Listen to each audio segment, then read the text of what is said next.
Voici les titres de cette édition. Au Soudan, les affrontements entre l'armée gouvernementale et les forces paramilitaires du FSR se poursuivent. Des tirs attribués aux forces du général Hemeti ont fait au moins 21 morts dans le sud-est du pays. Les détails dans un instant.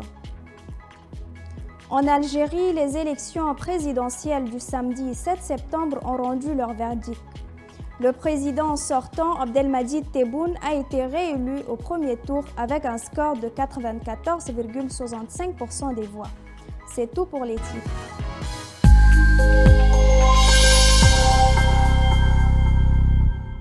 Mesdames et messieurs, bonjour et bienvenue au journal international de Tchad Info.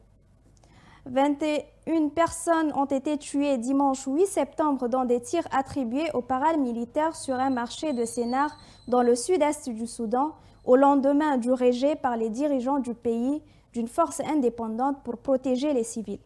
Le réseau des médecins soudanais, qui a donné le bilan de 21 morts, a en outre fait état de plus de 70 personnes blessées dans cette attaque du 8 septembre à Sénar, au sud-est du Soudan. Une attaque qu'il a attribuée aux forces de soutien rapide FSR, les paramilitaires aux ordres du général Mohamed Hamdan Daglo, qui combattent contre l'armée du général Abdel Fattah al-Burhan. Le Soudan est ravagé depuis avril 2023 par un conflit sanglant entre l'armée et les forces paramilitaires. Il a déjà fait des dizaines de milliers de morts et déclenché l'une des pires crises humanitaires au monde. L'état de Sénar, qui abritait déjà avant les combats plus d'un demi-million de déplacés selon l'Organisation mondiale pour les migrations, relie le centre du Soudan au sud-est contrôlé par l'armée où des centaines de milliers d'autres déplacés ont trouvé refuge. En août, une attaque des paramilitaires avait fait au moins 80 morts dans une localité de cet État, avait rapporté une source médicale et des témoins. Des experts du Conseil des droits de l'homme de l'ONU ont appelé vendredi 6 septembre au déploiement sans délai d'une force indépendante et impartiale de protection des civils dans le pays. Ils ont affirmé que les belligérants soudanais avaient commis une série effroyable de violations des droits de l'homme et des crimes internationaux, dont beaucoup peuvent être qualifiés de crimes contre l'humanité. La recommandation des experts concernant le déploiement d'une force immédiate a été balayée d'un revers de la main par la diplomatie soudanaise qui a dénoncé une violation flagrante de son mandat par la mission de l'ONU. La protection des civils reste une priorité absolue pour le gouvernement soudanais, a affirmé le ministre des Affaires étrangères, accusant les ministres de cibler systématiquement des civils et les institutions civiles. Il a estimé que le rôle du Conseil des droits de l'homme devrait être de soutenir le processus national plutôt que de chercher à imposer un mécanisme extérieur différent, rejetant par ailleurs l'appel pour un embargo sur les armes. En Algérie, le président sortant Abdelmadjid Tebboune a été réélu pour un second mandat ce 8 septembre à l'issue d'une élection marquée par une faible participation, bien qu'en hausse par rapport à 2019 selon le décompte officiel. Le président sortant Abdelmadjid Tebboune a été réélu président ce 8 septembre avec 94,65% des voix. Sur un total de 5,6 millions des votants enregistrés, 5,320 millions ont voté pour le candidat indépendant Tebboune, soit 94,65% des voix, a déclaré Mohamed Charfi, le président de l'autorité électorale. Ce scrutin aura été marqué par une faible participation.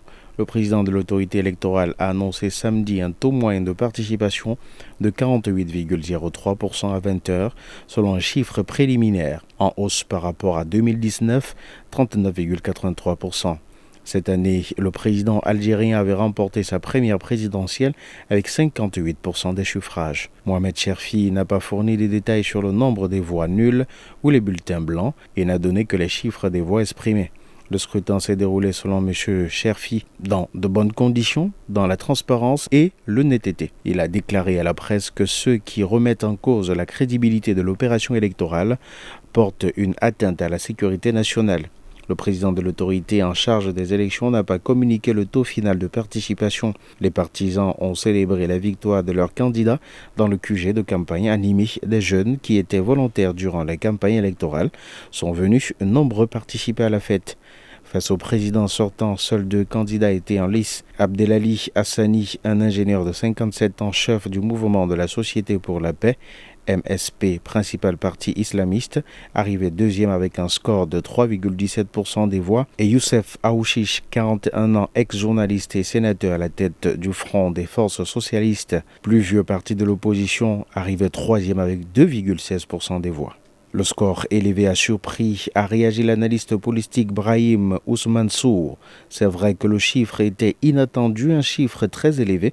La réélection d'Abdelmadjid Tebboune en soi n'est pas une surprise, mais le pourcentage de sa réélection restait très élevé, ce qui est voulu pour lui donner plus de légitimité. Au moins 11 personnes sont mortes et 9 sont portées disparues depuis vendredi dans le sud du Maroc suite à des pluies torrentielles qui s'abattent sur des zones habituellement arides.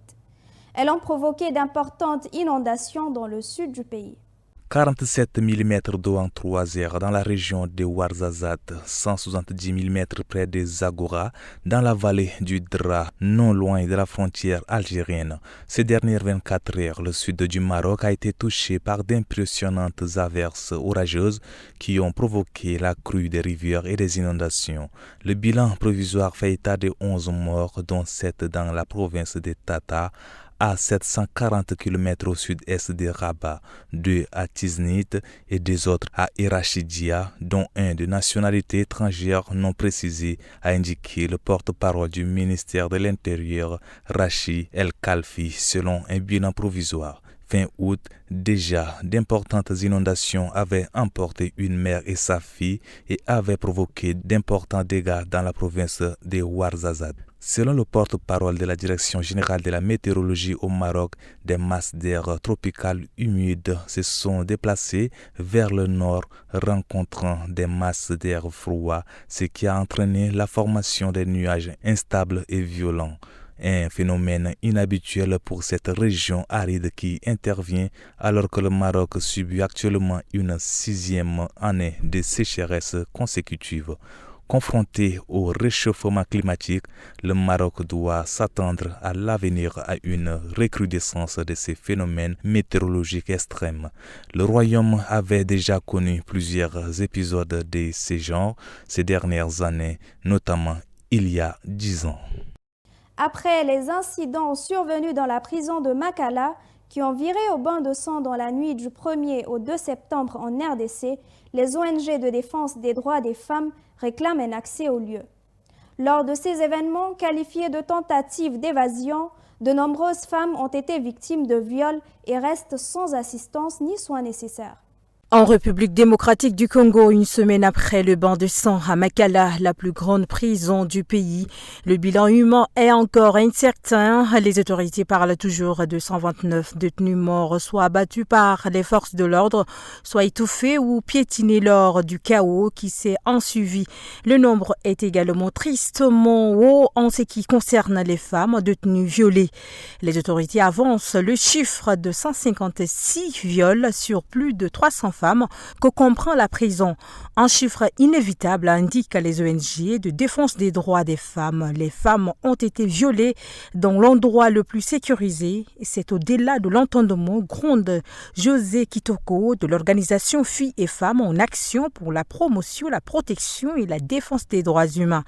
L'organisation réclame un accès à la prison de Makala pour venir en aide aux victimes. Toute femme a des droits, martèle José Kitoko. Qu'elle ait commis une infraction ou pas, ces femmes qui n'étaient pas encore devant leur juge ont été violées. Plus que de l'aide juridique, l'ONG demande l'accès car ces femmes doivent porter plainte et aussi l'ONG veut apporter des soins aux victimes qu'elle estime délaissées, les autorités refusant toujours tout accès aux membres de la société civile.